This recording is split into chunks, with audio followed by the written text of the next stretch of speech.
Hello, good evening.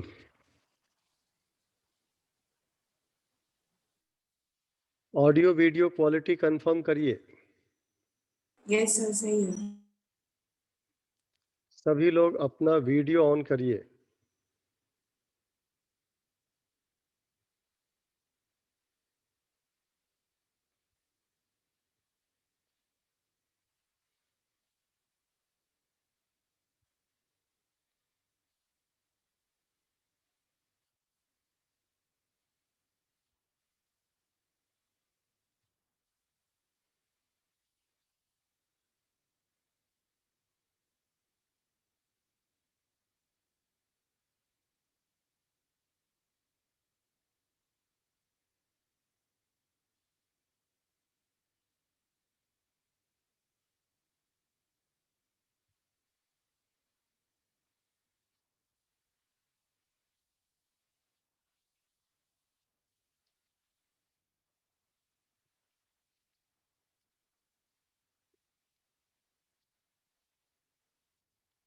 तो देखिए, हम लोग कैलकुलस वाले पार्ट को आगे बढ़ाएंगे और लास्ट टर्न पे हम ग्राफ से रिलेटेड कुछ बात कर रहे थे।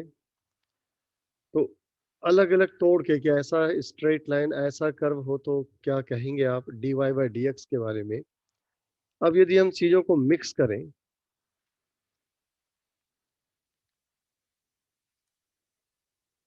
तो क्या होगा, और मिक्स करने के पहले एक चीज़ और समझिए।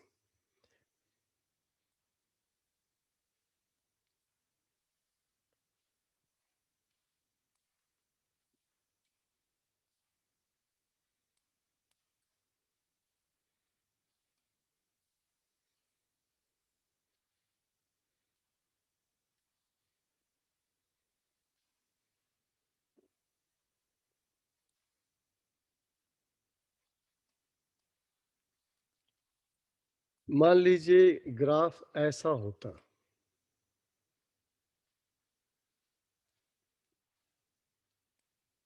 या ग्राफ ऐसा होता।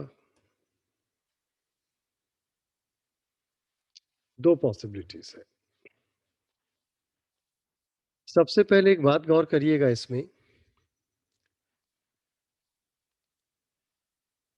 कि यहाँ पर y का वैल्यू मिनिमम होगा, दिख रहा है, इससे कम तो y संभव है नहीं। तो यहाँ y का वैल्यू मिनिमम है। एक बात यहाँ देखिए,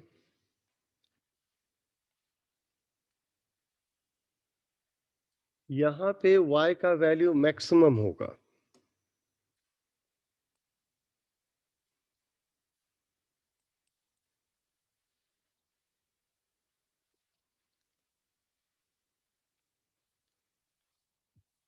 तो यहाँ y मिनिमम है, वहां y मैक्सिमम है। ठीक। लेकिन जहां पे y मिनिमम है या जहां पे y मैक्सिमम है, यदि वहां पे हम टेंजेंट ड्रॉ करें तो, जैसे यहाँ पे आप कह रहे हैं कि यहाँ पे y मिनिमम है, यहाँ पे y मैक्सिमम है, यहाँ टेंजेंट ड्रॉ करें। जब यहाँ टेंजेंट ड्रॉ करेंगे तो टेंजेंट इस तरह से मिलेगा आपको यहाँ, और यहाँ भी टेंजेंट ड्रॉ करिए तो टेंजेंट आपको इस तरह से मिलेगा। यानी आप ये कह सकते हैं कि टेंजेंट जो है ये एक्स एक्सिस के पैरेलल होता है।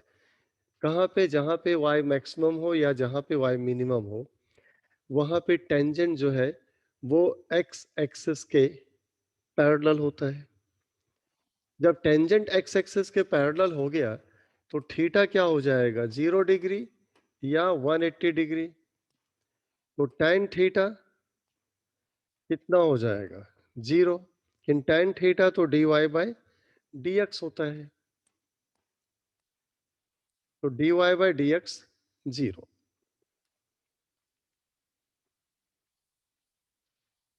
यानी आप ये कहेंगे कि कभी भी हमें दिया जाए y as a function of x, y as a function of x, then for y maximum as well as y minimum, यदि y as a function of x दिया हो तो for y maximum as well as for y minimum क्या होता है, dy by D x zero होता है। यानी जहां पे dy by D x zero होगा वहां या तो y मैक्सिमम होगा या तो y मिनिमम होगा। एक और कंडीशन होता है dy by D x zero होने का, वो तब होता है जब y कांस्टेंट हो। जैसे मैं एक ग्राफ और ड्रॉ कर दूं,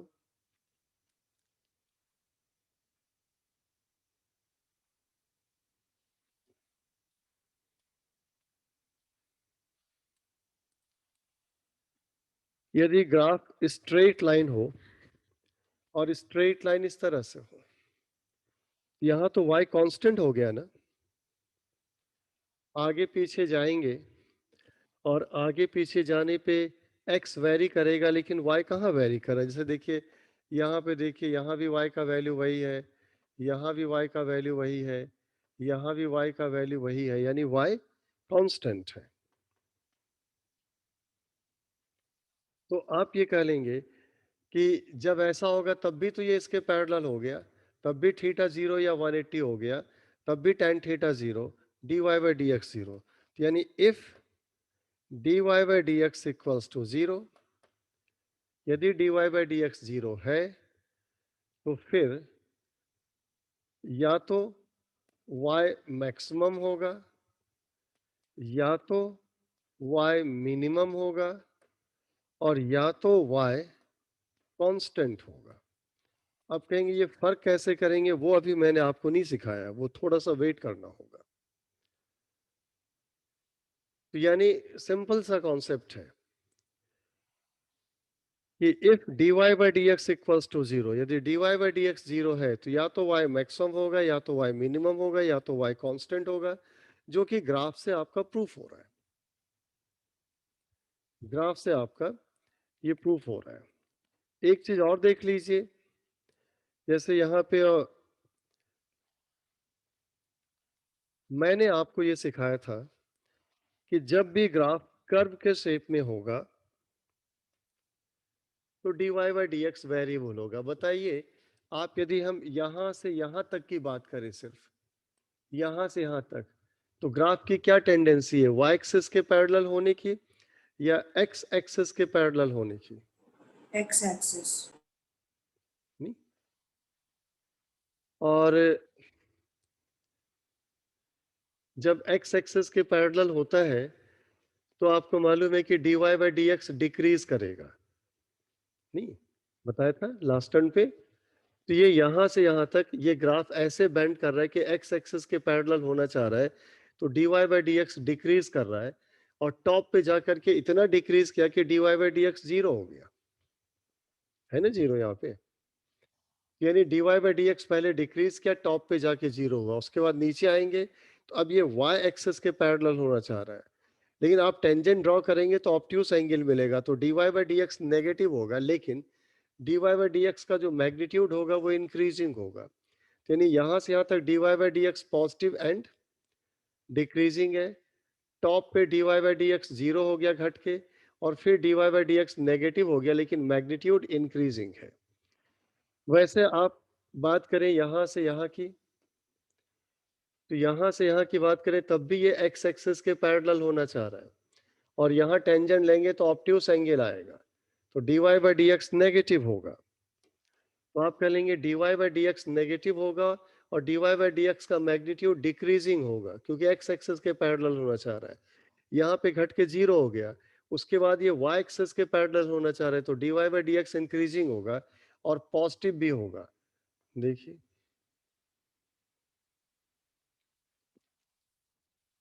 तो जो मैथ वाले लोग होते हैं उनके लिए, अदरवाइज हम मैक्सिमा मिनिमा समझाएंगे अलग से आपको। मैथ वाले लोगों को यदि कहा जाए कि मैक्सिमा या मिनिमा कैसे डिसाइड करेंगे,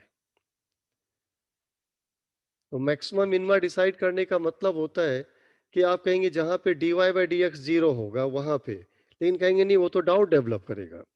जहां पे dy by D x zero होगा वहां या तो y मैक्सिमम होगा या तो y मिनिमम होगा या तो y कांस्टेंट होगा। तो हम ये स्पेसिफिक होके कैसे बोले कि नहीं मैक्सिमम कब होगा, मिनिमम कब होगा, कांस्टेंट कब होगा, स्पेसिफिक होके कैसे बोले? तो इसका तरीका है कि देखिए मिनिमम कब हो रहा है, यहाँ पे dy by D x zero, लेकिन उसके ठीक पहले, यानी जहां पे dy by D x zero होता है उसके ठीक पहले, उसके ठीक पहले यहाँ पे हम गौर करेंगे, उसके ठीक पहले इधर आ गए ग्राफ तक dy by D X negative, क्योंकि ऑप्टिव्स एंगल आ रहा है, उसके ठीक पहले dy by D X negative, और उसके ठीक बाद में यहाँ पे टेंजेंट लेंगे, एक्यूट एंगल आएगा dy by D X positive. यानी जिस पॉइंट पे dy by D x zero हो उसके ठीक पहले dy बाई डी एक्स का लिमिट, लिमिट का मतलब उसके वेरी क्लोज, लिमिट का मतलब उसके वेरी क्लोज, तो जिस पॉइंट पे dy by D x zero है उसके ठीक पहले dy बाई डी एक्स का लिमिट यदि आपका आता है नेगेटिव और उसके ठीक बाद आता है पॉजिटिव, तो वो मिनिमा का कंडीशन है। ठीक पहले था नेगेटिव, उसके बाद पॉजिटिव। यहाँ पे उल्टा हो जाएगा, यहाँ पे जहाँ पे dy by D x zero है उसके ठीक पहले टेंजेंट लेंगे, ऐसे आएगा तो ये एक्यूट एंगल होगा, तो पॉजिटिव होगा, और ठीक बाद में तुरंत बाद तो उसके ऐसे टेंजेंट आएगा, और अब देखिए ये नेगेटिव हो जाएगा। यानी जिस पॉइंट पे dy by D x zero है उसके ठीक पहले यदि dy by D X positive हो और उसके बाद dy by D X negative हो जाए तो मैक्सिमा है, और यदि उसके ठीक पहले dy by D X negative हो और तुरंत बाद में dy by D X positive हो जाए तो मिनिमा है। और यहाँ पे जहाँ पे dy by D x zero हो उसके पहले भी dy by D x zero, उसके बाद भी dy by D x zero नहीं, यहाँ तो पूरा ग्राफ ही पैरेलल है, इसमें तो हर जगह dy by D x zero होगा। तो लिखिए जरा एक लाइन का statement,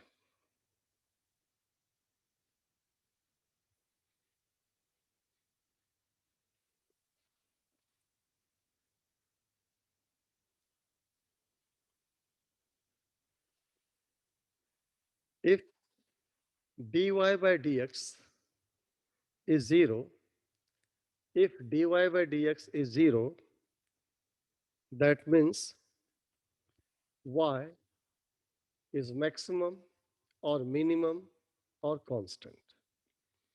If dy by dx is 0, then y is maximum or minimum or constant. Maximum होगा या मिनिमम होगा या कांस्टेंट होगा। अब लिखेंगे for maxima, for maxima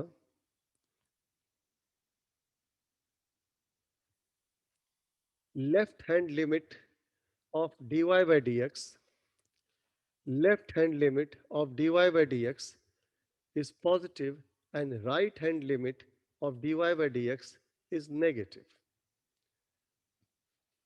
For maxima, left hand limit of dy by dx is positive and right hand limit of dy by dx is negative. ये जो भी लिखा है left hand limit right hand limit, समझिए left का मतलब ये होता है, देखिए लेफ्ट का मतलब ये होता है और राइट का मतलब ये होता है। तो आप देखिए ना यहाँ मैक्सवा पे क्या है, जब लेफ्ट पे जा रहे हैं तो left hand limit dy by D x का क्या है, पॉजिटिव एक्यूट एंगल, और राइट में जा रहे हैं तो dy by D X negative हो जा रहा है, ऑप्ट्यूस एंगल। अब वैसे यहाँ लिखेंगे फॉर मिनिमा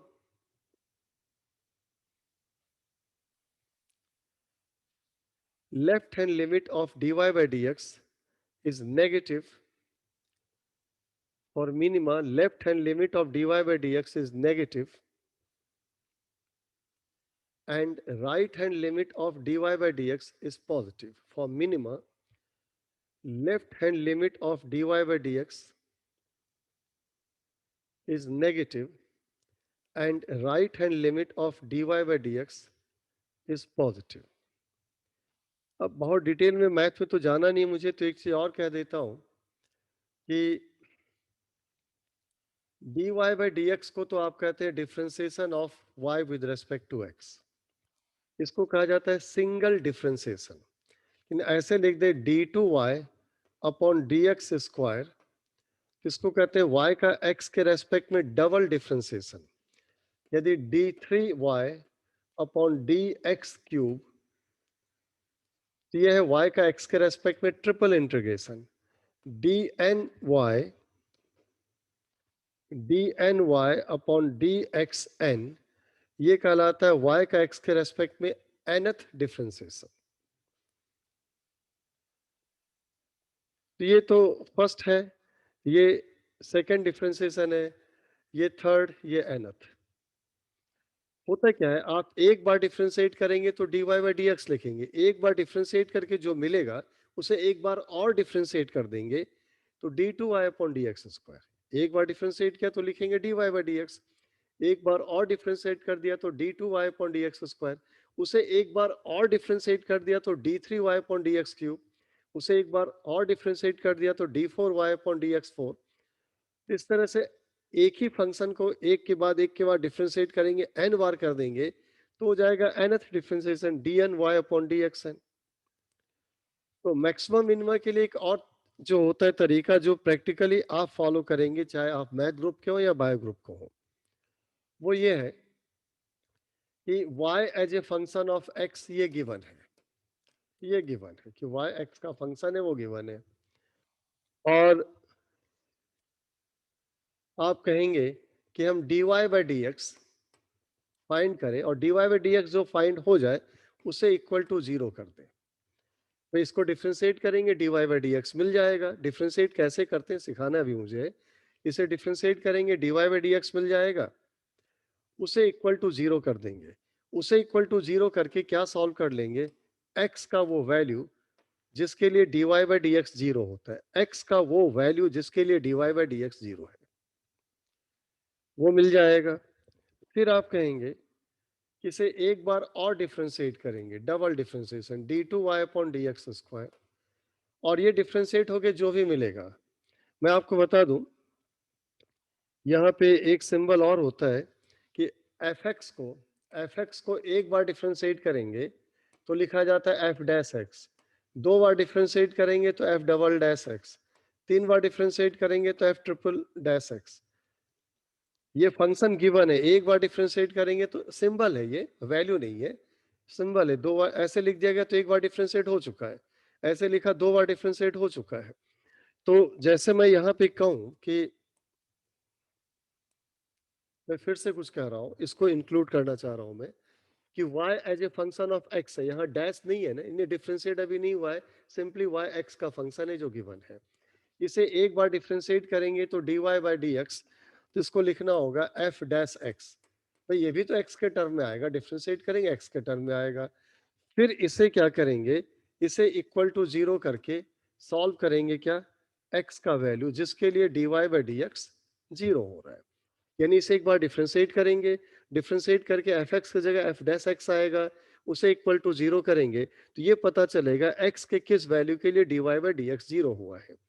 x के जिस वैल्यू के लिए dy बाई dx 0 हुआ है उसके लिए या तो y मैक्सिमम होगा, या तो y मिनिमम होगा, या तो y कांस्टेंट होगा।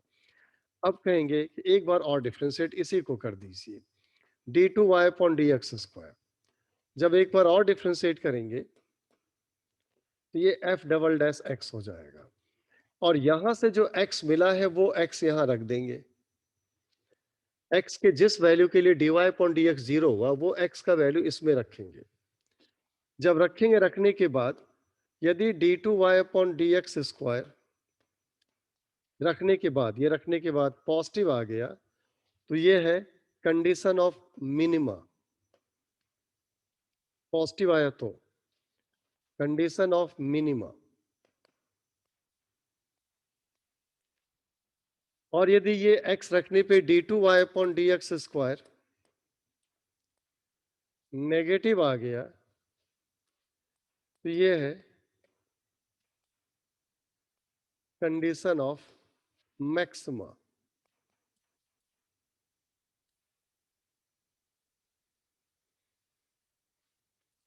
इसे हम हाउ टू डिफरेंशिएट सिखाने के बाद हम इसे यूज करके भी दिखाएंगे। तो ये मैक्सिमम मिनिमा की कहानी है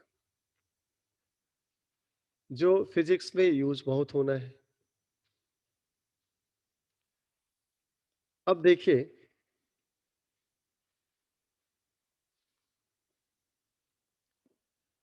कि मैं ग्राफ के लिए कह रहा था कि सबको एक साथ मिक्स कर दे तो क्या सिचुएशन बनता है, एक साथ मिक्स कर दे तो।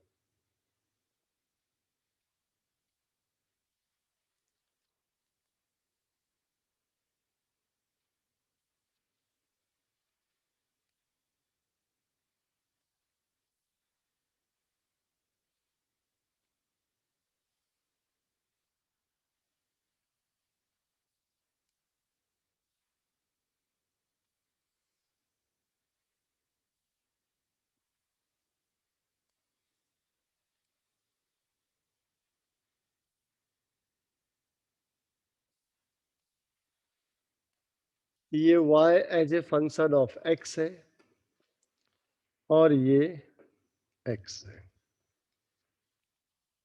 ग्राफ क्या क्या है देखिए, एक ग्राफ हम यहाँ पे ग्राफ जो दिखा रहे हैं आपको, straight line, then straight line, then ऐसे बेंड करके, ऐसे बेंड करके, ऐसे बेंड करके, एंड फिर स्ट्रेट लाइन।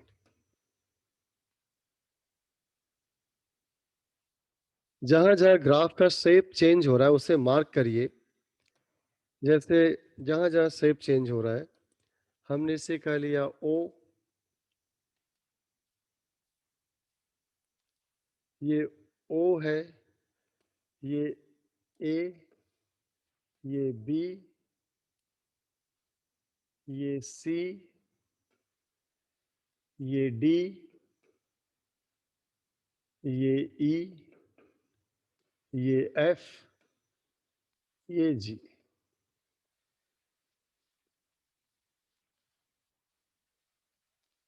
हमने यहाँ पे कुछ पॉइंट का नाम दे दिया A B C D E F G. और चलिए कि ये थोड़ा आपका इंटरेस्ट का हो जाए तो इसमें मैं ऐसा लिख देता हूं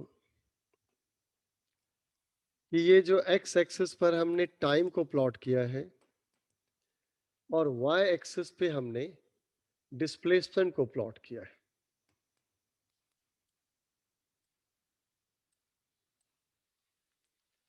एक्स एक्सिस पे हमने टाइम को प्लॉट किया है और वाई एक्सिस पे डिस्प्लेसमेंट को प्लॉट किया है।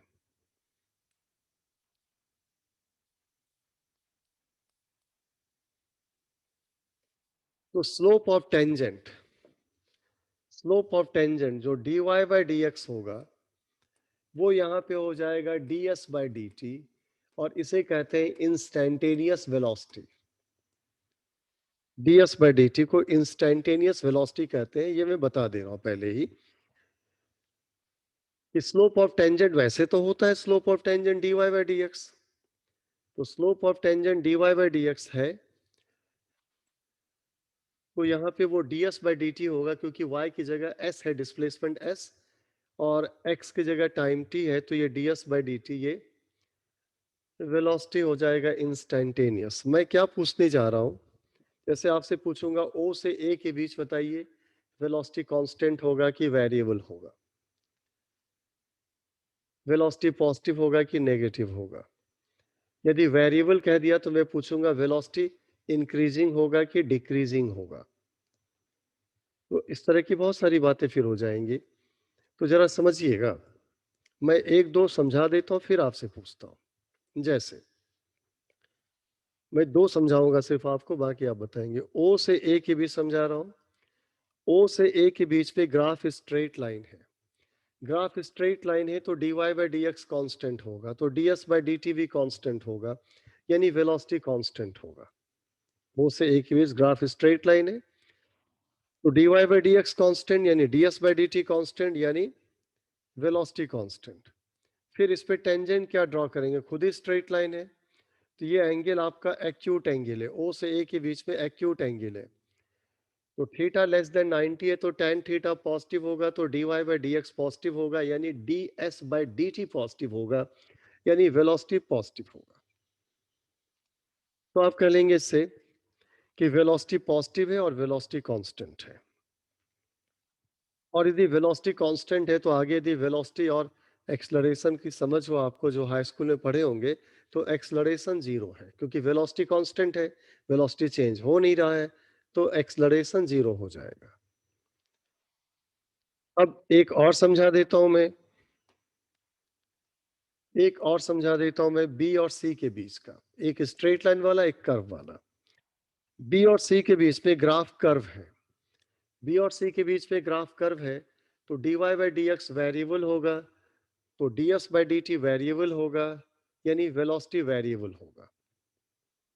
क्लियर है? बहुत सिंपल है कि b से c के बीच में ग्राफ कर्व्ड है, तो dy बाई dx वेरिएबल, तो ds बाई dt वेरिएबल, यानी वेलोसिटी वेरिएबल होगा। फिर यहाँ पे यदि हम कहीं टेंजेंट ड्रॉ कर दें, कहीं भी टेंजेंट ड्रॉ करें बी और सी के बीच में, तो ये एक्यूट एंगल आ रहा है, तो थीटा लेस देन 90 है, एक्यूट एंगल है, tan theta positive, dy by dx positive, यानी ds बाई dt पॉजिटिव, यानी वेलोसिटी पॉजिटिव। तो वेलोसिटी पॉजिटिव है और वेलोसिटी वेरिएबल है। फिर देखिए ये जो कर्व है, ये कर्व किसके पैरेलल होना चाह रहे हैं? बी से सी के बीच में।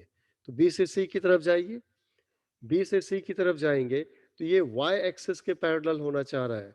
तो बताया था y एक्सिस के पैरेलल होना चाहे तो dy बाई dx इंक्रीजिंग होता है, तो यानी यहाँ पे वेलोसिटी इंक्रीजिंग होगा। तो क्या क्या सीखा? बी से सी के बीच में वेलोसिटी वेरिएबल है, वेलोसिटी पॉजिटिव है, वेलोसिटी इंक्रीजिंग है, और वेलोसिटी इंक्रीजिंग है तो मोशन में एक्सलरेशन है।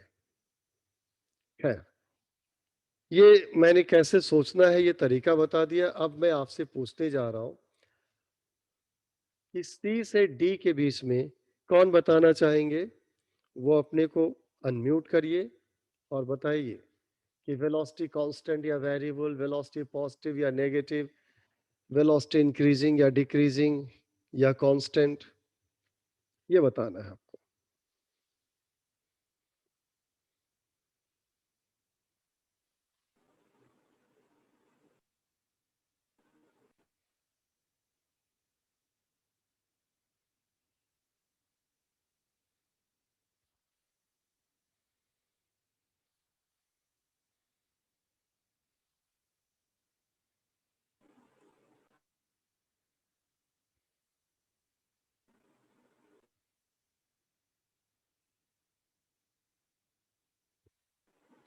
सर हम्म सर सी और डी में वेलोसिटी वेरिएबल होगी और सी से डिक्रीजिंग डी होगी। के बीच में, सी से डी के बीच में वेलोसिटी वेरिएबल क्यों वेरिएबल होगी?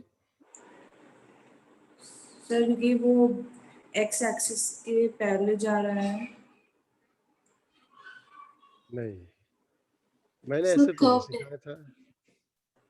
कोई और और बोलिए।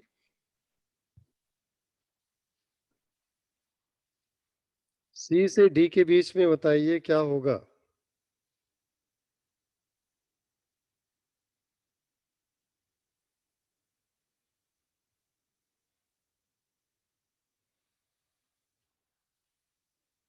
सर थीटा वेरिएबल है।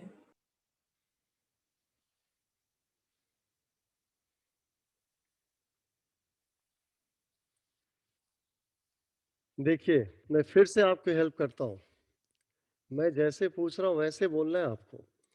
सी से डी के बीच में ग्राफ कर्व्ड है, इसलिए dy बाई dx वेरिएबल होगा और इसीलिए वेलोसिटी वेरिएबल होगा, ऐसे बोलना है।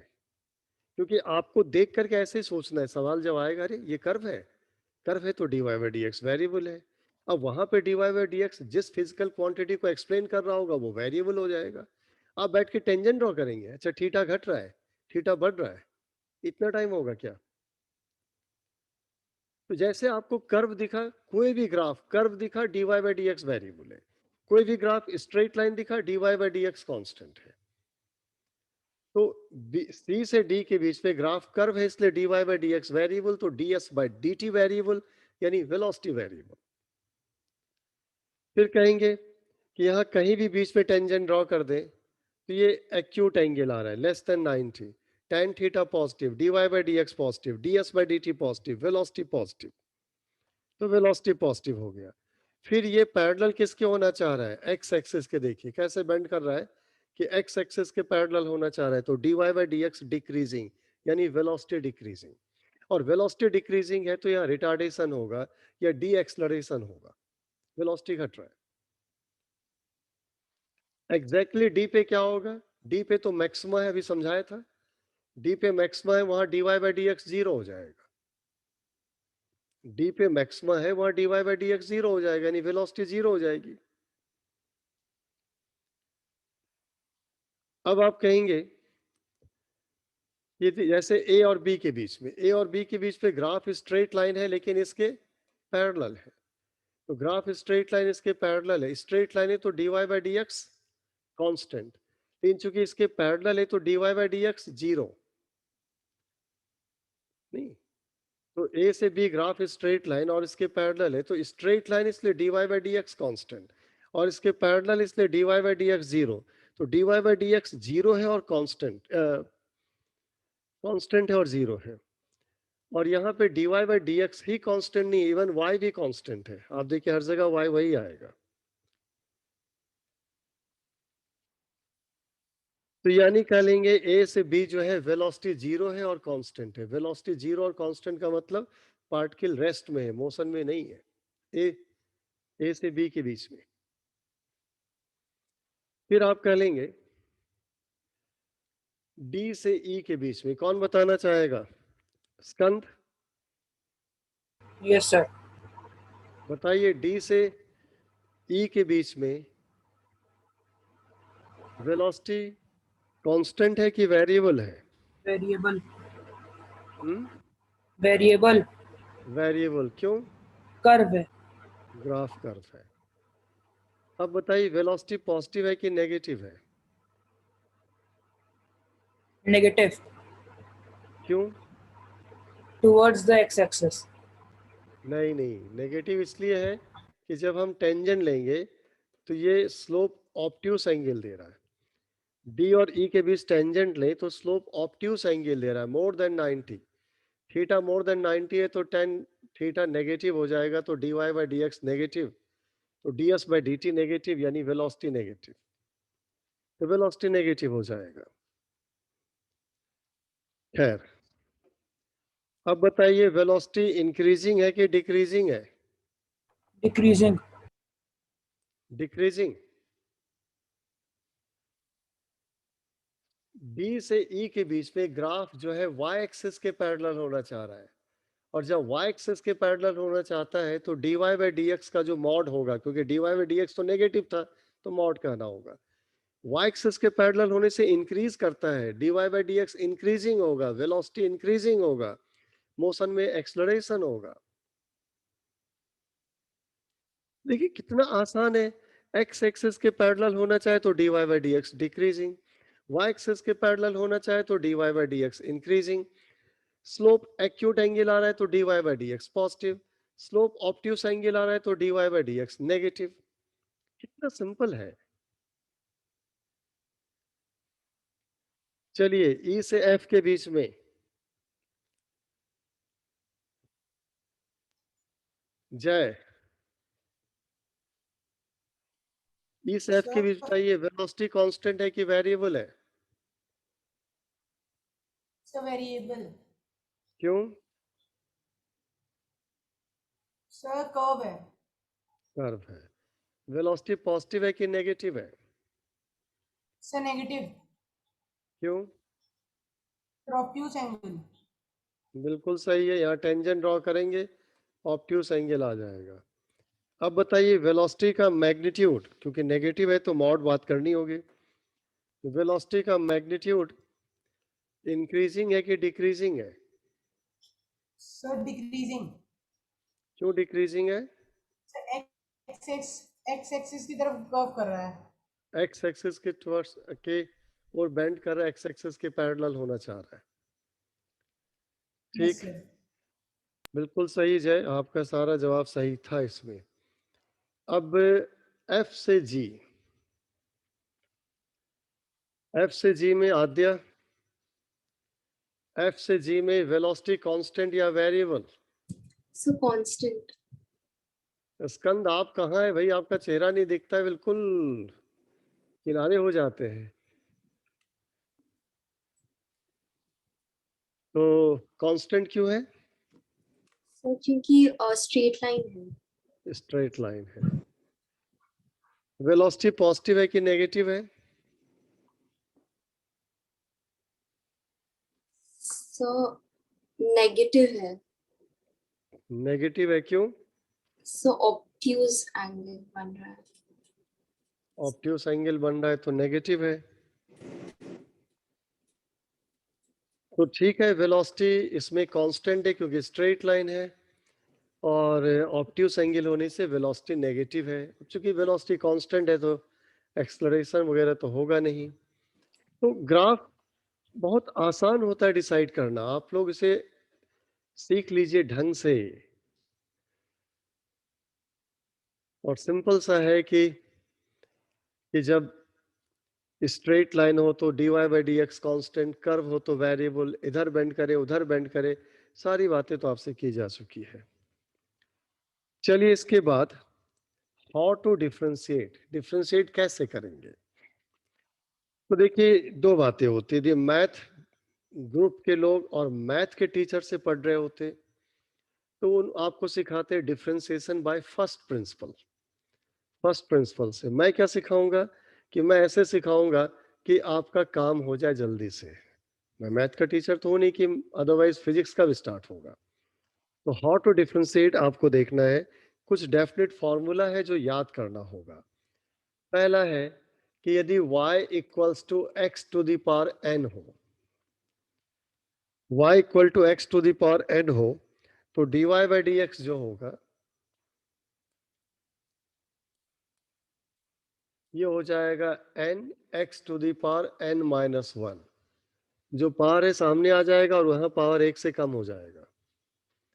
ये फॉर्मूला है कि y equal to x to the power n, तो dy by D x n x to the power n minus one.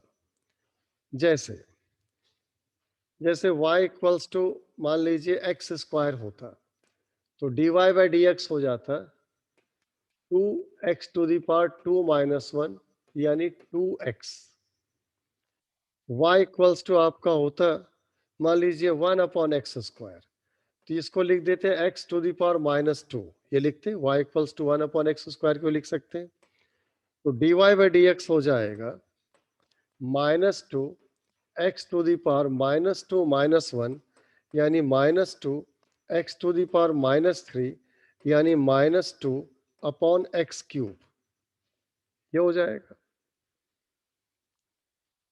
यदि y equals to under root X होता तो इसका मतलब है x to the power half, तो dy by D X होता half x to the power half minus one, यानी half x to the power minus half.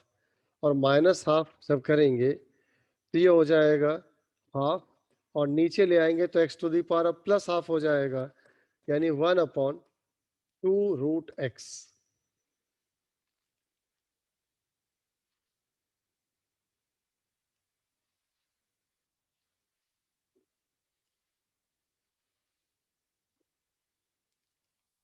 तो ये फॉर्मूला मैं थोड़ा सा यूज करके दिखाया कि y equal to x to the power n में क्या देखा, n आपका हो सकता है मोर देन वन, n हो सकता है less than one, n equal to one भी हो सकता है, n पॉजिटिव भी हो सकता है, n नेगेटिव भी हो सकता है, n जीरो भी हो सकता है। जैसे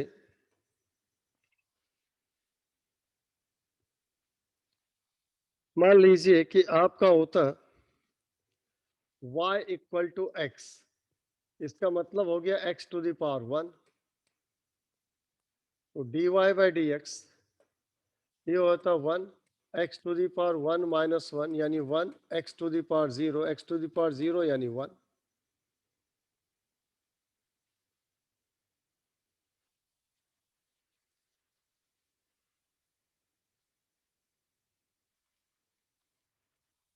तो ये तो हो गया एक फॉर्मूला।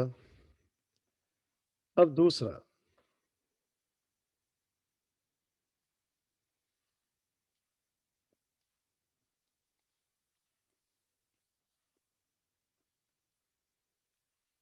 दूसरा है आपका कि यदि इस तरह से हो कि y equals to some constant a into x to the power n, y equal to some constant a into x to the power n है, तो dy बाई dx यदि कांस्टेंट प्रोडक्ट में है तो वो अनचेंज रहेगा। कांस्टेंट प्रोडक्ट में तो वो अनचेंज रहेगा, और x to the power n का हो जाएगा n x to the power n minus one, यानी फाइनली dy बाई dx जो आएगा ये आएगा a n x to the power n minus one.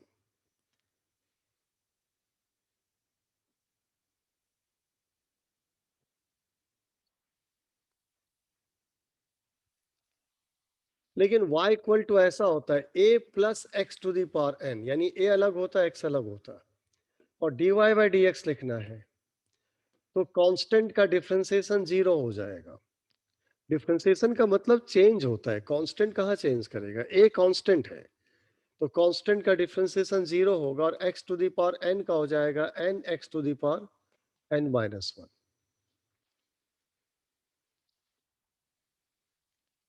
यदि ऐसा होता y equals to x to the power n x to the power m, ऐसा होता तो dy बाई dx जब लिखते तो यहाँ पे पहले इसको डिफरेंशिएट करते ये हो जाता है n x to the power n minus one, plus इसे डिफरेंशिएट करते m x to the power m minus one.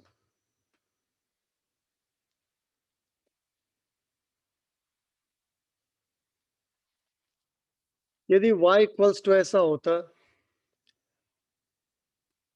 5x cube minus 3 by x square plus 7, और इसे डिफरेंशिएट करना है। ठीक? अब इसे डिफरेंशिएट करना है तो देखिए क्या होगा, dy बाई dx, ये 5 कांस्टेंट है और अकेला नहीं प्रोडक्ट में है, 5 कांस्टेंट है लेकिन अकेला नहीं प्रोडक्ट में है, इसलिए ये ऐसे रह जाएगा, और x क्यूब का हो जाएगा 3 x to the power 3 minus one.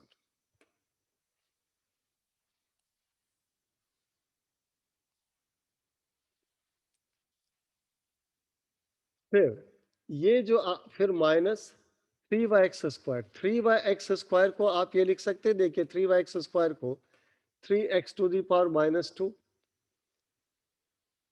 लिख सकते हैं, तो 3 तो कांस्टेंट है प्रोडक्ट में वैसे रह जाएगा, और x to the power minus two का होगा minus two x to the power minus two minus one,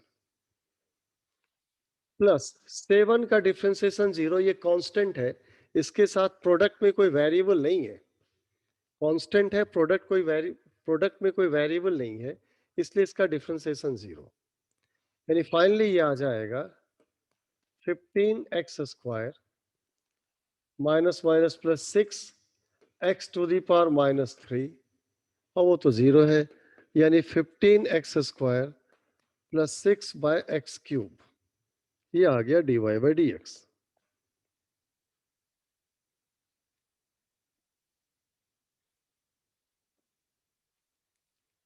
इसके बाद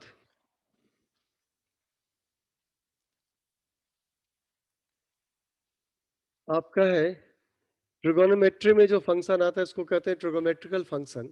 तो ट्रिगोनोमेट्रिकल फंक्शन में मान लीजिए y इक्वल्स टू है साइन x, तो ये याद करना होगा dy बाई dx हो जाता है cos x,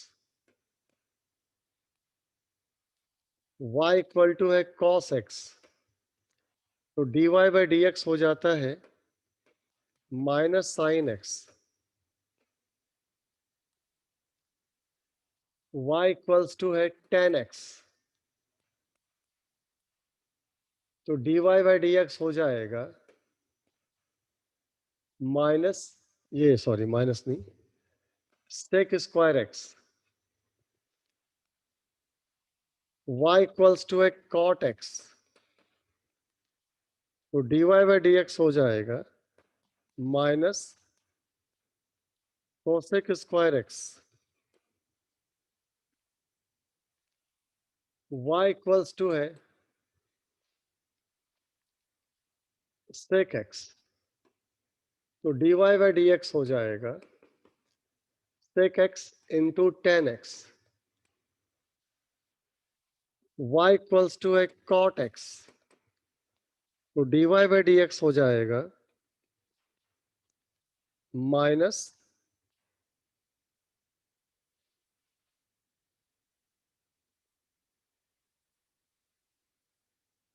ये गलत लिख गया मैं, cot x तो देख चुके हैं, y equals to cosec x, cot x तो देख चुके हैं, dy बाई dx हो जाएगा minus cosec x cot x।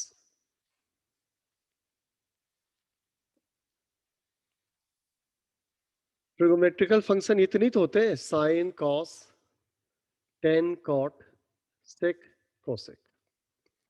एक बात गौर करिए, माइनस साइन कहाँ पे आ रहा है देखिएगा, डिफ्रेंशिएट करने पे माइनस साइन कहाँ आ रहा है, वही आ रहा है जहां पे जिसे आप डिफ्रेंशिएट कर रहे हैं वो सी लेटर से स्टार्ट हो रहा है, कॉस एक्स सी है, कॉट एक्स सी है, कॉसेक एक्स सी है, तो वो ट्रिगोनोमेट्रिकल फंक्शन जो सी लेटर से स्टार्ट हो रहा है, cos x cot x cosec x, उसे जब आप डिफ्रेंशिएट कर रहे हैं तो उसमें रिजल्ट नेगेटिव साइन से आपको मिलता है।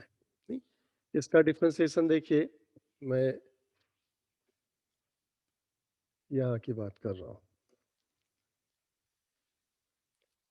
तो देखिए इसको डिफ्रेंशिएट किया तो माइनस साइन एक्स, इसे डिफ्रेंशिएट किया तो माइनस कोसेक स्क्वायर एक्स, इसे डिफ्रेंशिएट किया तो minus cosec x cot x, negative में आएगा।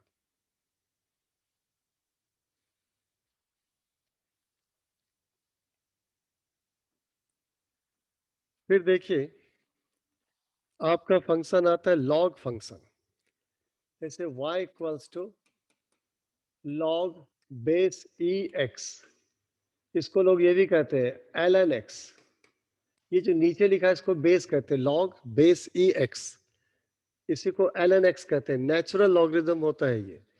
यहाँ पे dy बाई डी एक्स जो होता है ये हो जाता है 1 upon x, dy by D x 1 upon x. फिर एक फंक्शन होता है आपका एक्सपोनेंशियल फंक्शन ex, तो dy बाई डी एक्स जो होगा ये भी होगा ex, कोई चेंज नहीं। एक्सपोनेंशियल फंक्शन को डिफरेंशिएट करेंगे तो कोई चेंज नहीं, वही जो फंक्शन है रिपीट हो जाएगा। तो फंक्शन तो सारे हो गए भाई, अलजेब्रिकल फंक्शन हो गया, आपका ट्रिगोमेट्रिकल फंक्शन हो गया, लॉगरिथमिक फंक्शन हो गया और एक्सपोनेंशियल फंक्शन हो गया। अब आपको जानना है product rule.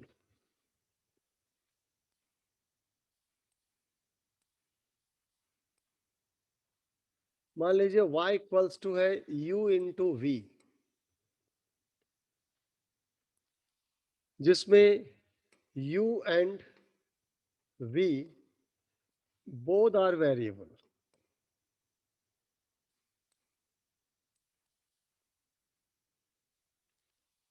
y equals to u into v है जिसमें u एंड v दोनों वेरिएबल है।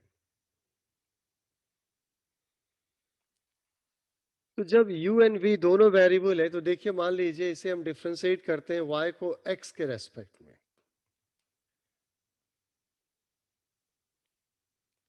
तो प्रोडक्ट रूल ये होता है कि आप पहले वाले टर्म को कांस्टेंट लेंगे और दूसरे को डिफरेंशिएट करेंगे तो dv by D x, plus दूसरे वाले को कांस्टेंट लेंगे और पहले वाले को डिफरेंशिएट करेंगे du बाई डी एक्स। ये है product rule. y equals to u into v है, u एंड v दोनों वेरिएबल है, तो dy बाई dx क्या होगा? तो ये हो जाएगा, पहला वाला हम लेंगे वैसे ही अनचेंज्ड, दोनों वेरिएबल है, पहला वाला अनचेंज्ड, दूसरे को डिफरेंशिएट किया, प्लस दूसरा अनचेंज्ड, पहले को डिफरेंशिएट किया। ये प्रोडक्ट रूल है। डिवीजन रूल,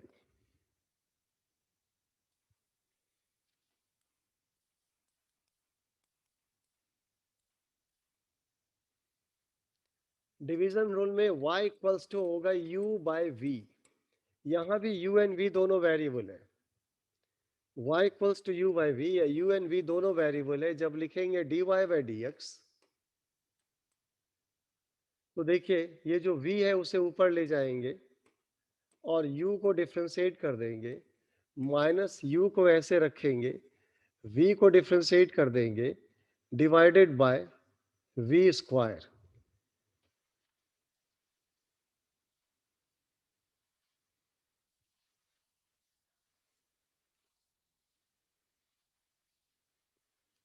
ये डिवीजन रूल याद रखना होगा, इसका कोई डेरिवेशन नहीं कर रहे हम लोग यहाँ पे। ये डिवीजन रूल है, डिवाइड करने पे ऐसे आपको करना होगा। फिर एक होता है function of function, last rule है ये, उसके बाद हम लोग बस डिफरेंशिएशन की प्रैक्टिस शुरू कर देंगे।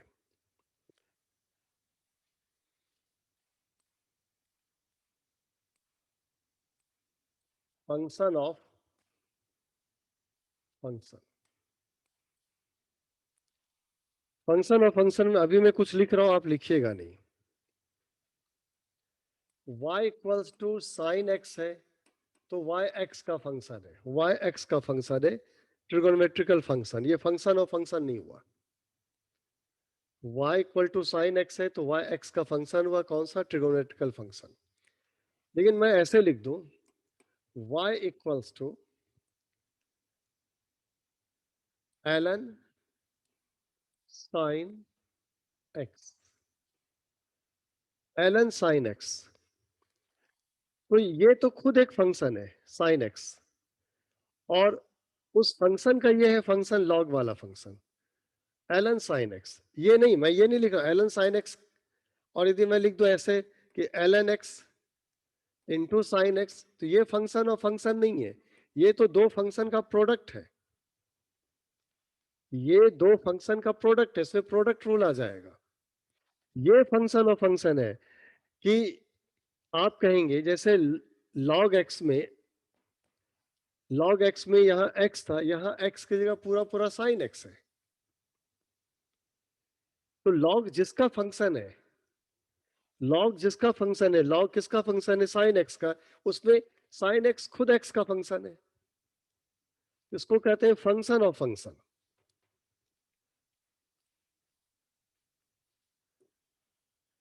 फिर जैसे y इक्वल्स टू हो जाए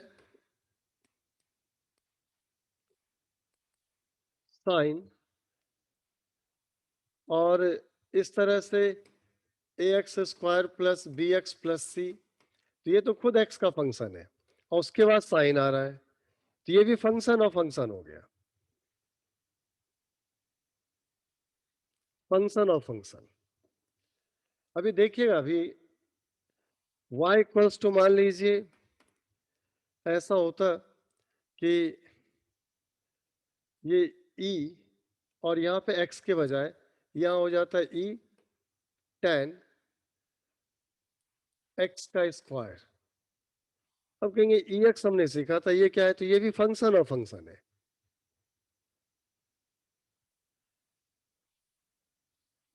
तो फंक्शन ऑफ फंक्शन का मतलब है कि जहां पे x होना था वहां पे कोई फंक्शन है, यहाँ पे ये फंक्शन ऑफ फंक्शन नहीं है, ये तो खैर x या x है, लेकिन यहाँ पे log के साथ x होना था, है साइन x, तो log जिसका फंक्शन है वो खुद एक फंक्शन है, साइन x का फंक्शन होता है, लेकिन x ये है, ये x का फंक्शन है, तो साइन जिसका फंक्शन है वो x का फंक्शन है, फंक्शन ऑफ फंक्शन है। फिर आप कहेंगे ये एक्सपोनेंशियल फंक्शन x का होता है, लेकिन x ना होकर के जिसका है वो खुद एक फंक्शन है, तो फंक्शन ऑफ फंक्शन है। तो फंक्शन और फंक्शन में मेथड क्या होता है? मेथड होता है कि आप इक्वल टू साइन के बाद लेफ्ट से राइट चलेंगे, इक्वल टू साइन के बाद लेफ्ट से राइट चलेंगे, जो पहले मिलेगा पहले उसको डिफ्रेंशिएट करेंगे, उसके बाद उसके अंदर जाएंगे, उसके बाद उसको डिफ्रेंशिएट करेंगे, फिर उसके अंदर जाएंगे, उसको डिफ्रेंशिएट करेंगे, और सारा डिफ्रेंशिएशन प्रोडक्ट में लिखेंगे, मल्टीप्लाई करके लिखेंगे। जैसे मैं बताता हूं क्या कहना चाह रहा हूं। मान लीजिए y इक्वल्स टू है साइन एक्स स्क्वायर, तो ये फंक्शन ऑफ फंक्शन है, जहां x था वहां एक्स स्क्वायर लिखा हुआ है। तो आप क्या करेंगे, dy बाई डी एक्स जब करेंगे तो पहले किससे मुलाकात हुई, साइन से, तो साइन का होता है कॉस, और जो अंदर है वैसे रहेगा, क्योंकि ये साइन एक्स स्क्वायर का फंक्शन था, तो साइन एक्स स्क्वायर का फंक्शन था, साइन को डिफ्रेंशिएट किया, कॉस हो गया, एक्स स्क्वायर वैसे ही। अब आप एक्स स्क्वायर को डिफ्रेंशिएट करेंगे, एक्स स्क्वायर को करेंगे तो ये हो जाएगा 2x to the power 2 minus 1।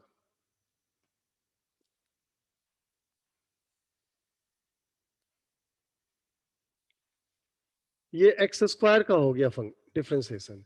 फिर कहेंगे हम स्क्वायर का हिसाब कर दे, अब एक्स का करेंगे, एक्स का एक्स के रेस्पेक्ट में डिफ्रेंसिएशन, तो डीएक्स में डीएक्स होगा जो 1 हो जाएगा, कैंसिल होके। अरे y का x के रेस्पेक्ट में dy by D x, x का x के रेस्पेक्ट में dx बाई डी एक्स, ये 1 हो जाएगा। तो बताइए dy बाई डी एक्स क्या आया, dy बाई डी एक्स आ गया cos x स्क्वायर, और ये है 2x, 2x पहले ही कर ले, 2x into cos x square, ये आया dy बाई डी एक्स। तो आप इक्वल टू साइन के बाद लेफ्ट टू राइट जाए, लेफ्ट टू राइट, यानी जो पहले मिला उसे डिफ्रेंशिएट किया, फिर उसके अंदर वाले को डिफ्रेंशिएट किया, इस तरह से। मैं कुछ और लिख के दिखाता हूं, इसको चेन रूल भी कहते हैं, चेन रूल, चेन के लिंक है। देखिए y इक्वल्स टू मान लीजिए है ln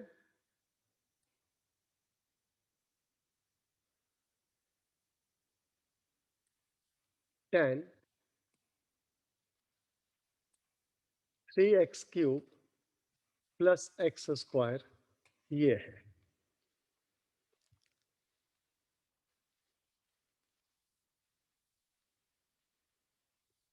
तो ये log के साथ ब्रैकेट में x होना था, log के साथ ब्रैकेट में x होना था, लेकिन ये पूरा tan दिस मच है, जो एक खुद फंक्शन है, तो फंक्शन ऑफ फंक्शन। फिर tan के साथ x होना था, ब्रैकेट में क्या क्या है, तो ये खुद फंक्शन है, तो ये फंक्शन ऑफ फंक्शन। तो जरा डिफ्रेंशिएट करेंगे, जो तरीका बताया गया है, पहले लेफ्ट टू राइट चलेंगे, पहले किससे मुलाकात हुई, log से। log x का होता है 1 अपॉन एक्स, log x का होता है 1 अपॉन एक्स, लेकिन log के साथ x की जगह तो ये है tan 3x cube plus x square, तो ये 1 अपॉन हो जाएगा। जब log x होना था 1 अपॉन एक्स, तो यहाँ तो log में x की जगह ये है, तो ये 1 अपॉन हो गया इनटू। अब किससे मुलाकात हो रही है, अब मुलाकात हो रही है आपका tan से। tan x होता तो ये होता sec स्क्वायर x, लेकिन x की जगह तो ये है, तो ये पूरा रहेगा इनटू।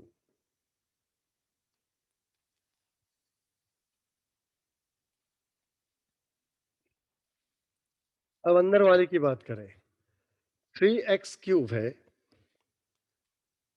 3 वैसे रहेगा और x क्यूब का हो जाएगा 3x to the power 3 minus 1। x का x के रेस्पेक्ट में डिफरेंशिएशन नहीं कर रहे हैं, क्योंकि आपको मालूम है कि डिफरेंशिएशन उसका 1 हो जाएगा, प्लस एक्स स्क्वायर का होगा 2x to the power 2 minus 1। हो गया, यही है, dy बाई डी एक्स हो गया 1 upon 10 3x cube plus x square into sec square 3x cube plus x square into ये हो गया 9x स्क्वायर प्लस 2x, ये dy बाई डी एक्स है। इसको कहते हैं चेन रूल, या फंक्शन और फंक्शन को कैसे डिफरेंशिएट करते हैं वो है।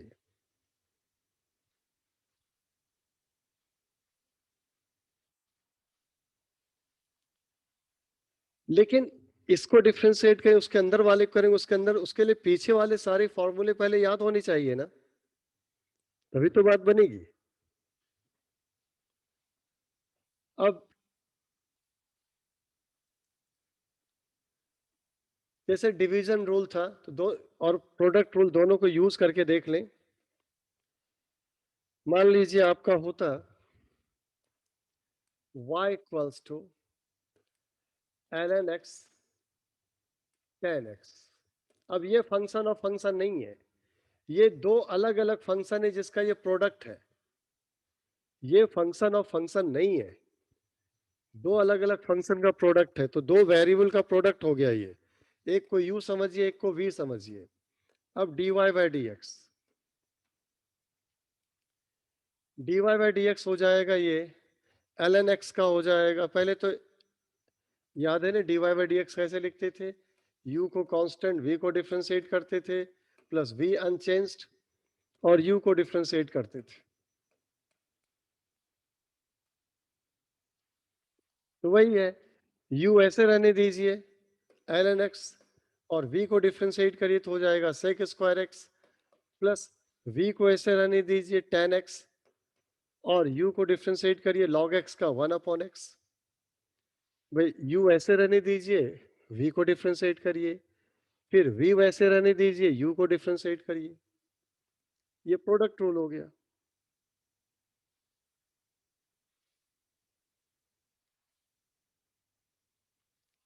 डिवीजन रूल, मान लीजिए y इक्वल्स टू होता sin x upon cos x। कहेंगे इसको tan x लिखिए, sin अपॉन cos tan होता है, बिल्कुल लिख सकते हैं, लेकिन जानबूझ के इसे अलग ही रखा मैंने। तो y equals to sin x upon cos x, तो ये y equals to u by v वाला फॉर्म हुआ। क्या था dy बाई dx आपका, तो मैंने बताया था v du by dx minus u dv by dx upon v square, ये फॉर्मूला था। चलिए dy बाई dx, v ऊपर ले जाएंगे cos x वैसे रहेगा और u, भाई यदि इसको देखें तो ये u मान रहे हैं ये v मान रहे हैं, प्रैक्टिस के लिए जब एक्सपर्ट होंगे तो क्या मानेंगे, कुछ नहीं। तो ये cos x sin x का डिफरेंशिएशन हो जाएगा, cos x sin x का डिफरेंशिएशन cos x माइनस अब u sin x और v cos x का differentiation minus sin x upon जो v है यानी cos x उसका स्क्वायर। अब ये तो हो गया, ऊपर हो गया cos square x plus sin square x और नीचे है cos x का square. cos square x plus sin square x 1 होता है, सबको पता होगा, cos x का स्क्वायर 1 अपॉन cos x का स्क्वायर की तरह सोचिए, ये 1 upon cos x sec x होता है, तो हो गया sec x square, 1 upon cos x sec x होता है। तो ये प्रूफ भी हो गया कि tan x का डिफरेंशिएशन sec स्क्वायर x क्यों होता है। डिवीजन रूल का ही भला हो गया, और ये भी देख लिया कि tan x का डिफरेंशिएशन sec स्क्वायर x होता है, क्योंकि sin x upon cos x tan x होता है।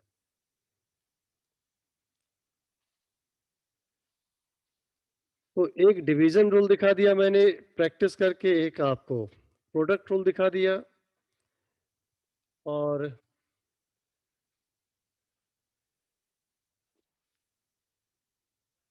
अब मान लीजिए कि इस तरह से होता इम्प्लिसिट फंक्शन, कि जैसे y इम्प्लिसिट फंक्शन, तो ये y square x cube minus 3 y square x to the power -2 plus 7 equal to 0। करें बोथ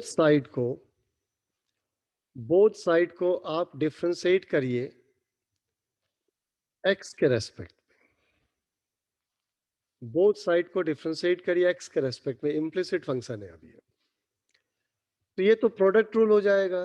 पहले वाई स्क्वायर वैसे रखेंगे, एक्स क्यूब का डिफरेंशिएशन हो जाएगा 3x⁻³ - 1 और x का x के रेस्पेक्ट में dx/dx। जानबूझ के लिख रहा हूं, पहले क्यूब का हिसाब कर दिया, क्यूब का हिसाब ये है, फिर x का x के रेस्पेक्ट में।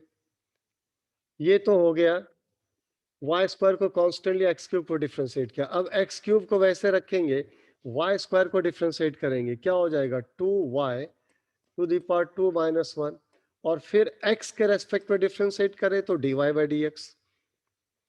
x को x के रेस्पेक्ट में डिफरेंशिएट करेंगे तो dx/dx। y को x के रेस्पेक्ट में डिफरेंशिएट किया तो dy/dx। ये तो पहले वाले पार्ट का हुआ, इसका भला हुआ। अब इसका देखिए -3, ये भी प्रोडक्ट रूल होगा, वाई स्क्वायर एक्स और x⁻² है, तो वाई स्क्वायर वैसे लीजिए और x⁻² का हो जाएगा -2x⁻² - 1 और x का x के रेस्पेक्ट में dx/dx। प्लस करेंगे लेकिन माइनस होगा, क्योंकि यहीं पे माइनस है ना, ये वैसे प्लस होता है लेकिन वो भी प्लस माइनस माइनस हो जाएगा आगे। अब आप 3 इसको लेंगे वैसे ही और वाई स्क्वायर को डिफरेंशिएट करेंगे तो वाई स्क्वायर का हो जाएगा 2y⁻² - 1 और 7 अकेला कांस्टेंट है, इसके साथ कोई वेरिएबल प्रोडक्ट में नहीं है, तो 0 और इक्वल टू 0, तो 0 का डिफरेंशिएशन भी 0। अच्छा, प्रोडक्ट रूल में कुछ लोग ये कहेंगे कि यहाँ तो ठीक है 2 था, यहाँ कहेंगे नहीं 3 है, ये कांस्टेंट है, इसको आप एक साथ ऐसे ले लीजिए और इसको अलग कर लीजिए, कांस्टेंट है वो 3। तो एक बार आप कह लेंगे, अच्छा यहाँ पे एक मिस्टेक हो गया मुझसे, इसको तो एक बार चलिए ऐसा कर लीजिए, आपके लिए समझाने के लिए मैंने किया ठीक ही है, लेकिन समझना आसान ऐसे होगा, या मैंने सॉल्व सही है, लेकिन मैं बता दूं कि आपको समझना आसान ऐसे होगा कि आप ऐसे सोचिए और ये जो डिफरेंशिएट कर रहे थे ना, ये 3 हटा ही दें, रिजल्ट वही आएगा जो यहाँ पर है। और यहाँ पर भी क्या कर दीजिए, पूरे में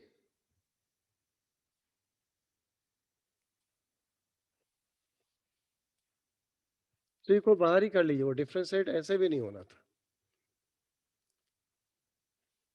3 को बाहर ही कर, मैंने किया सही था, लेकिन आपको अभी नए नए जो लोग हैं 11th वालों को दिक्कत हो सकती है। 3 ऐसे रखिए, कांस्टेंट, इसको डिफरेंशिएट वैसे भी नहीं होना, ये 2 वेरिएबल का प्रोडक्ट है, 2 वेरिएबल का प्रोडक्ट है, तो पहले वाई स्क्वायर को एज इट इज लिया, x⁻² को डिफरेंशिएट किया, फिर x⁻² को वैसे लिया और वाई स्क्वायर को डिफरेंशिएट किया। लेकिन जब वाई स्क्वायर को डिफरेंशिएट करते हैं तो आगे y को भी डिफरेंशिएट करना पड़ेगा आपको।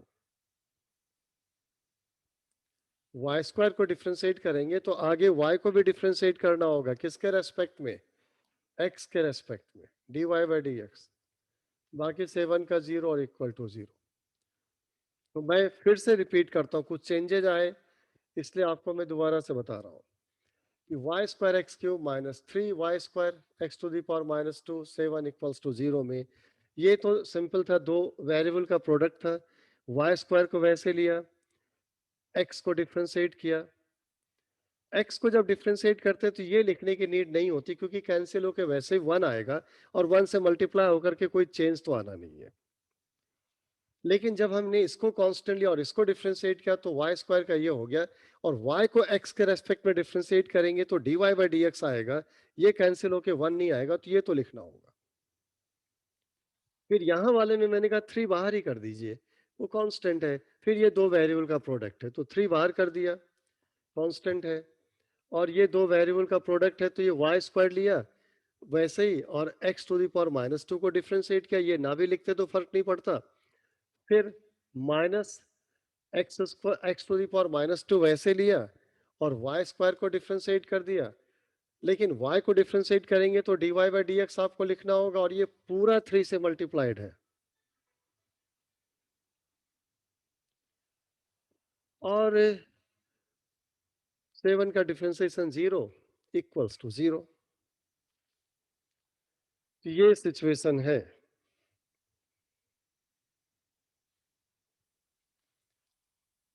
अब हमें अलग अलग तरह से प्रैक्टिस करनी है।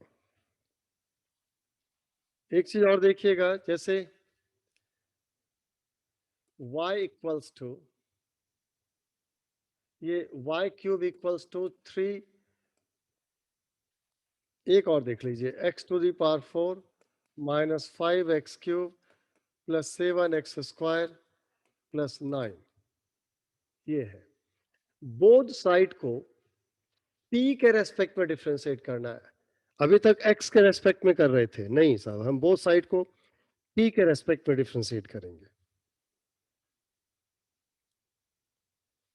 जब बोथ साइड को t के रेस्पेक्ट में डिफरेंशिएट करेंगे तो देखिए y क्यूब का तो हो जाएगा 3y to the power 3 minus 1, लेकिन ये t के रेस्पेक्ट में तो लिखना होगा dy बाई डी टी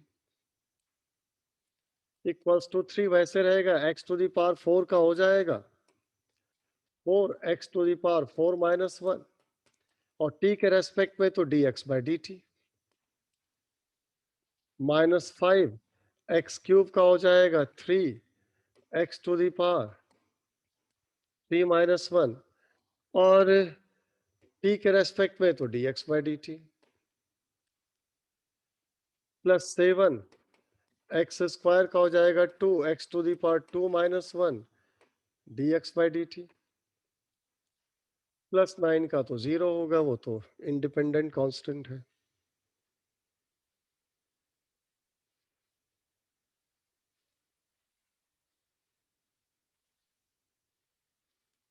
जय, आपका वीडियो गायब है।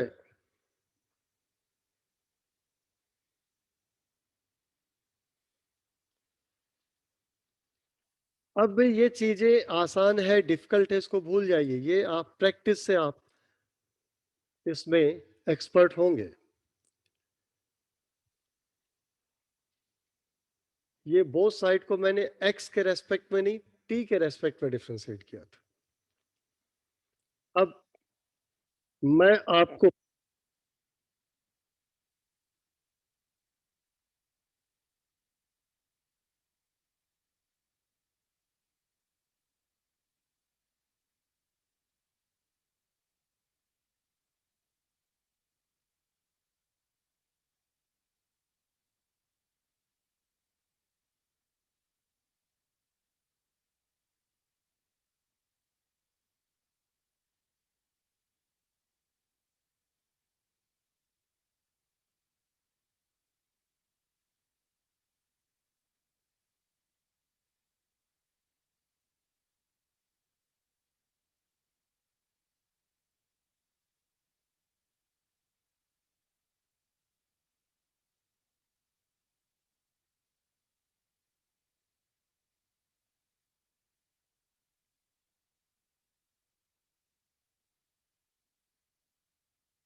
सर आवाज नहीं आ रही।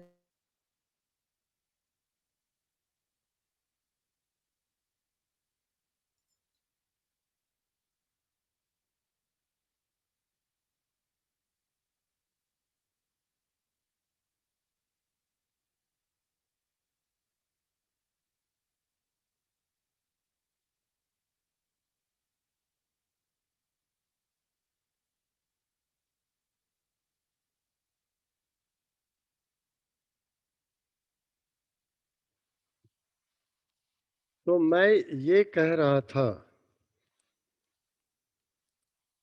कि जो आपको असाइनमेंट भेजा उसमें थोड़ा उल्टा लिखा हुआ, जिसमें सॉल्यूशन है वो सवाल है, और जिसमें सवाल के लिए लिखा गया उसमें सॉल्यूशन है। दोनों है आपके सामने। एक दो सवाल मैं उसी से उठा के करा देता हूँ, क्योंकि टाइम तो अब ज़्यादा है नहीं हमारे पास, 5 मिनट का टाइम है। एक दो सवाल इसी से देखिए।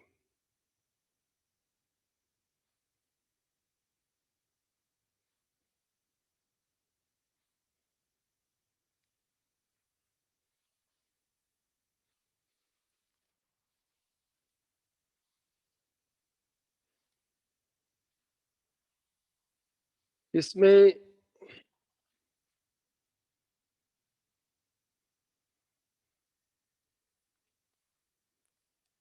प्रॉब्लम नंबर 11 दिया है y equals to EX ln x। बताइए आप लोग कि ये फंक्शन ऑफ फंक्शन है या दो फंक्शन का प्रोडक्ट है? सर दो फंक्शन का प्रोडक्ट। दो फंक्शन का प्रोडक्ट है, बिल्कुल सही। तो यहाँ प्रोडक्ट रूल आएगा, इसको u मानिए, इसको v मानिए। तो dy by D x solve करने कहा गया। dy बाई डी एक्स क्या होगा? तो u वैसे रहेगा ex और v डिफ्रेंशिएट होगा जो हो जाएगा 1/x। फिर v वैसे रहेगा ln x और u डिफ्रेंशिएट होगा, लेकिन ex का डिफ्रेंशिएशन ex ही होता है। एक्सपोनेंशियल फंक्शन में कोई चेंज तो आता नहीं है। ये प्रॉब्लम नंबर 11 था। फिर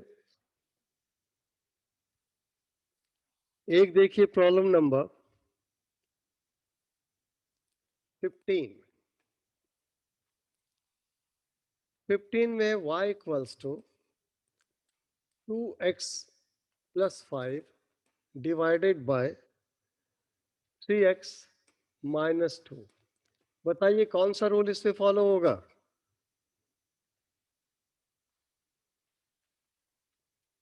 इसमें कौन सा रूल फॉलो होगा? डिवीजन। Division rule. अब इसे यदि हम u कह लें और इसे नीचे वाले को v कह लें, तो जो फॉर्मूला था v du by D x minus u dv by D x upon v square, ये फॉर्मूला था। अब इसको यहाँ यूज करें हम,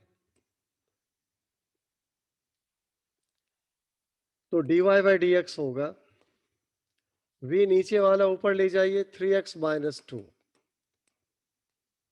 और फिर इसे डिफ्रेंशिएट करेंगे 2, और x का x के रेस्पेक्ट में डिफ्रेंशिएशन 1 हो जाएगा। नहीं बताया था अभी, x का डिफ्रेंशिएशन मतलब x टू द पावर 1 का क्या हो जाएगा? 1 x to the power 1 minus 1 यानी 1 x टू द पावर 0 यानी 1 इंटू 1 यानी 1। x टू द पावर 0 को 1 कहते हैं, आपको पता है। तो ये x टू द पावर 1 का 1 हो गया, प्लस 5 का डिफ्रेंशिएशन 0। तो ये अभी ये वाला पार्ट हुआ v du by D x. अब आप कहेंगे माइनस u यानी 2x plus 5 dv by D x, इसको डिफ्रेंशिएट करेंगे 3 वैसे रहेगा, x का x के रेस्पेक्ट में डिफ्रेंशिएशन 1 और माइनस 2 का 0 डिवाइडेड बाय 3x माइनस 2 का होल स्क्वायर, यानी ये हो जाएगा आपका मल्टीप्लाई होकर के 6x माइनस 4 माइनस वो हो जाएगा 6x plus 15 upon 3x minus 2 का होल स्क्वायर। इसे ब्रैकेट को ओपन कर दीजिए,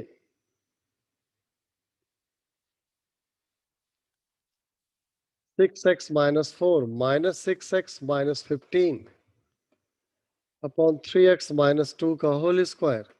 6x कैंसिल हो जाएगा, ऊपर माइनस 19 बचेगा और नीचे जो है सो है।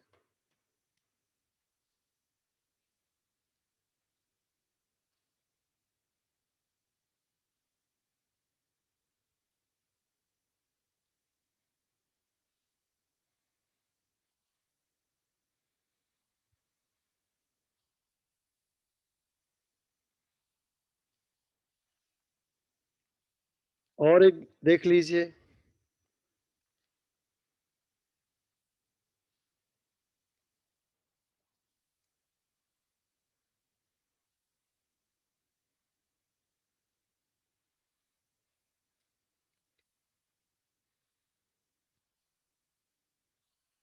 एक थोड़ा सा मैं डिफरेंस बताता हूं। y equals to sine square x और दूसरा है y equals to sine x square. इसमें फर्क होता है, ध्यान रखिएगा। फर्क क्या होता है देखिए, y equals to sine square x का मतलब होता है साइन एक्स का स्क्वायर, ये मतलब है। और y equal to sine x square का मतलब है साइन एक्स का स्क्वायर, ये फर्क है। अब यहां पे यदि आप देखेंगे तो dy बाई डी एक्स करना है, तो पहले बताइए किससे मुलाकात हो रही है? स्क्वायर से। तो इसके लिए डिफ्रेंशिएट करेंगे तो ऐसा होगा, ये sine x whole to the power ये। अब अंदर वाले को डिफ्रेंशिएट करेंगे, साइन एक्स का हो जाएगा कॉस एक्स। तो फाइनली हो गया 2 साइन एक्स कॉस एक्स, जिसको यदि आपको ट्रिग्नोमेट्री आती हो तो इसको कहते हैं साइन 2x। इसको साइन 2x कहा जाता है।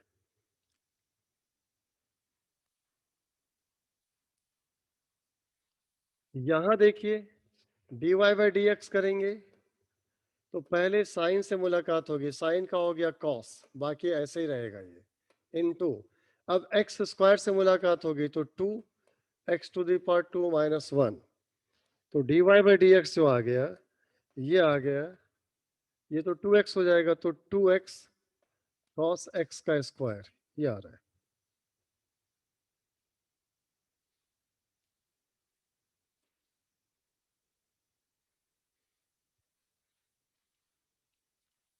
तो चलिए, मैंने असाइनमेंट तो दिया ही है, आप अटेम्प्ट लेंगे, सॉल्यूशन भी दिया गया है साथ में, असाइनमेंट भी है, सॉल्व करके फिर सॉल्यूशन देखिए।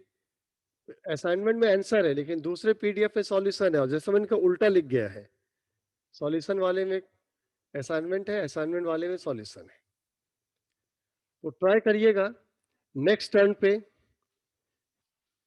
जो सवाल आपसे नहीं हो पाएगा वो मैं करा दूंगा डिफरेंशिएशन का, और जो आप पूछेंगे असाइनमेंट से या किसी और सोर्स से, आपके पास कोई और भी डिफरेंशिएशन के सवाल हो तो ले आइएगा, ये बताइए, मुझे अलग से पर्सनली व्हाट्सएप कर दीजिएगा, वो बता दूंगा। और फिर हम इंटीग्रेशन का पार्ट स्टार्ट करेंगे कि हाउ टू इंटीग्रेट। वो तो पहले इंटीग्रेशन का फिजिकल सिग्निफिकेंस ग्राफ में, and then how to integrate. तो ये चलिए आज इतने रखते हैं, मिलते हैं नेक्स्ट टर्न पे। Take care, stay safe and bye bye. Thank you, sir. Welcome.